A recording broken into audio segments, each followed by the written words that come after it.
नमस्ते दोस्तों, राधे राधे। राधा मदन मोहन चैनल में आप सभी का स्वागत है। आप लोग सोच रहे हैं हर दिन हर वीडियो में यही बोलते हैं, बोरिंग।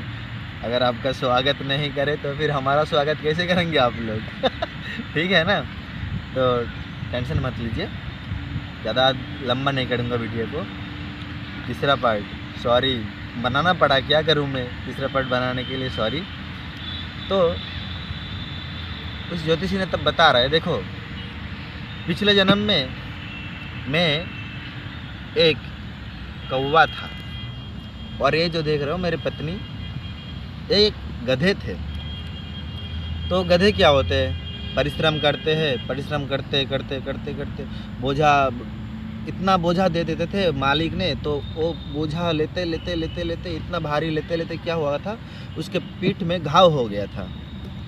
उसकी पीठ में जब घाव हो गया, अब कौवा जो है उसको तो गंदा जगह गंदा चीज़ अच्छा ज़्यादा पसंद है।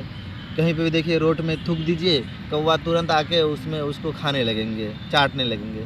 तो जिस पेड़ के नीचे वो गाधा आके सोते थे, रेस्ट करते थे, मेरा घोंसला उस पेड़ के ऊपर ही था। तो वो आके रेस्ट करते थे, विश्राम करते थे।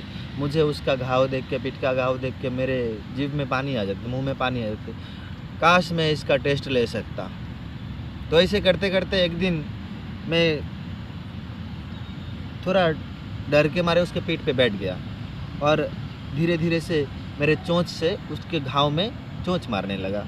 तो उसको भी उसमें घाव में खुजली हो रहा था, तो धीरे धीरे से मार रहा था मैं, उसको भी अच्छा लग रहा था और मुझे भी अच्छा लग रहा था घाव का वो खाने में, गंदी खाने में।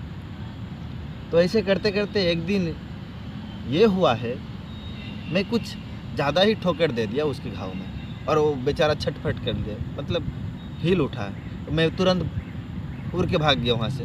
दूसरे दिन और थोड़ा ज़ोर से मारा और क्या हुआ, मेरा जो चोंच है उसके हड्डियों के बीच में मेरा चोंच फंस गया। अब वो भी दर्द के मारे छटफट कर रहा है, मैं भी निकालने के लिए छटफट कर रहा हूँ। अब जितना मैं कोशिश कर रहा हूँ उतना अटके जा रहा है। अब गधा है, उसका तो दिमाग थोड़ा कम है, अकल थोड़ा कम काम करते हैं। तो वो सोचा चलो ये दर्द से राहत मुझे शायद पानी में जाने से मिल जाएगा। तो उसने ये सोच के क्या, पास में नदी था उसमें छलांग लगा दिया और साथ साथ में क्या, इतना स्रोत था नदी में, पानी इतना गहरा था, गधा भी डूब गए और साथ साथ में मेरा चोंच तो निकला हुआ नहीं था, मैं भी डूब के मर गया। अब आगे की बात क्या हुआ, भगवान ने हम लोगों की कृपा करके मुझे मनुष्य जन्म दिया, उसको भी मनुष्य जन्म दिया। देखिए पिछले जन्म में कौवा था, उसको चोंच मारता रहा मैं, और इस जन्म में भगवान ने मुझे क्या क्या, मुझे बना दिया ज्योतिषी, उसको मेरे पत्नी बना दिया। क्योंकि मैं पिछले जन्म में उसको चोंच मारता रहा, उसको कष्ट देता रहा अपने मुंह से, इसलिए इस जन्म में क्या करते हैं, वो मुझे अपने वाणी से कष्ट देते हैं। ये सब प्रारब्ध है, इससे छुटकारा कोई नहीं है, इससे कोई छुटकारा पा ही नहीं सकता है। कितना भी जन्म हो जाए, कर्म का फल भुगतना पड़ेगा, चाहे 1000 हो, 1,00,000 जन्म हो, भुगतना पड़ेगा। तो पिछले जन्म में मैं उसको कष्ट दे रहा था, ये जन्म में मुझे कष्ट दे रहा है, यही संसार का नियम है। जो जिसको मैं दुख दूंगा वो दुख, मैं किसी को अगर दुख दूं तो वो दुख मुझे ही मिलेगा, ये मान के चलिएगा। मैं अगर किसी को थोड़ा सा दूंगा, तनिक सा, तो मुझे तो कितना गुना होके मिलेगा ना। भगवान दयालु है, कोई भी चीज़ दो तो उसको लौटाते समय उसका इंटरेस्ट के साथ वापस देते हैं, तो दुख भी देंगे ऐसे वापस। तो अब साधु ने पूछा, अगर ठीक है तो फिर मेरे साथ ऐसे क्यों हुआ? मेरा जानकारी होने के बाद तो मैं ऐसा कुछ पाप काम किया ही नहीं हूँ। तो बोले देखो, तुम पिछले जन्म में एक वेद पाठी ब्राह्मण थे, तुम ये संकल्प लिए थे कभी झूठ बोलोगे नहीं। तो एक दिन तुम गंगा से नहा के अपने कुटिया पे लौट रहे थे, तो अचानक से देखे एक गैया तुम्हारे पास से डरती हुए दौड़ते हुए चले गए और वो बहुत डरे हुए थे। थोड़ी देर बाद उसके पीछे पीछे एक कसाई आया है, इतना बड़ा कटारी हाथ में लेके। अब तुम्हारे मुंह में तो हरि नाम है, हरे कृष्ण कृष्ण कृष्ण हरे हरे, हरे राम राम राम हरे हरे। अब बेचारी गैया तो कुछ बोल नहीं पाती है। पीछे आने वाला कसाई तुमसे पूछा है, क्या एक गैया को तुम इस रास्ते में जाते हुए देखा। तुमने संकल्प लिए थे कभी झूठ नहीं बोलोगे, अब देख रहे हो अगर सच बोलोगे तो उस गैया का जान चल जाएगी, और अगर झूठ बोलोगे तो तुम्हारा संकल्प टूट जाएगा।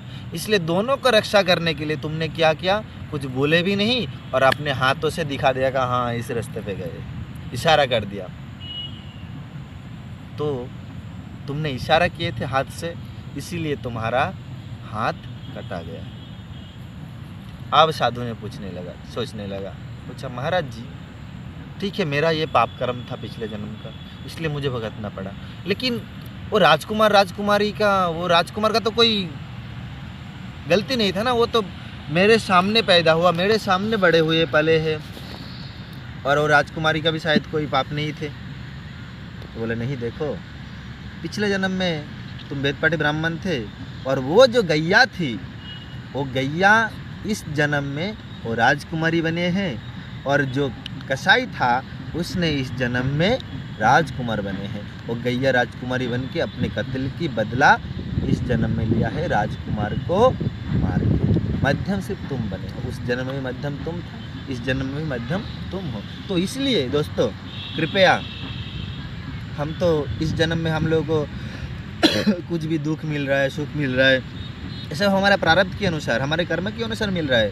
तो मैं आप सभी से हाथ जोड़ता हूँ, कृपया इस जन्म में भी ऐसा कुछ कर्म ना करें कि अगले जन्म में हम लोगों को दुख मिले, हम लोगों को अगले जन्म में भी जाके भुगतना पड़े।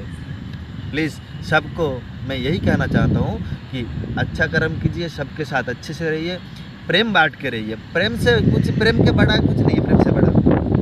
और कृपया प्लीज़ मैं बोल रहा हूँ, इस वीडियो को लाइक कीजिए, शेयर कीजिए, अच्छा लगे तो कमेंट में बोलिए, और कमेंट बॉक्स में ये भी लिखिए कि आप लोगों को किस तरह के वीडियो चाहिए। जैसे हम लोग बताएंगे बहुत कुछ, जगन्नाथ जी का हाथ इतना छोटा क्यों है, आंखें इतने बड़े बड़े क्यों है, महाप्रसाद का क्या महात्म्य है, भक्ति जीवन में हम लोग क्यों गिर जाते हैं, सब कुछ बताएंगे। तुलसी माला पहनना जरूरी है क्या, तुलसी माला पहन के हम मीट मछली खा सकते हैं क्या, झूठ बोल सकते हैं, सब कुछ बताएंगे। लेकिन कमेंट बॉक्स में आप लोगों को बताना पड़ेगा कि हम इस प्रसंग के ऊपर वीडियो चाहते हैं, और अच्छा लगे तो शेयर कीजिए, और कृपया हमारा चैनल को सब्सक्राइब कीजिए। राधे राधे।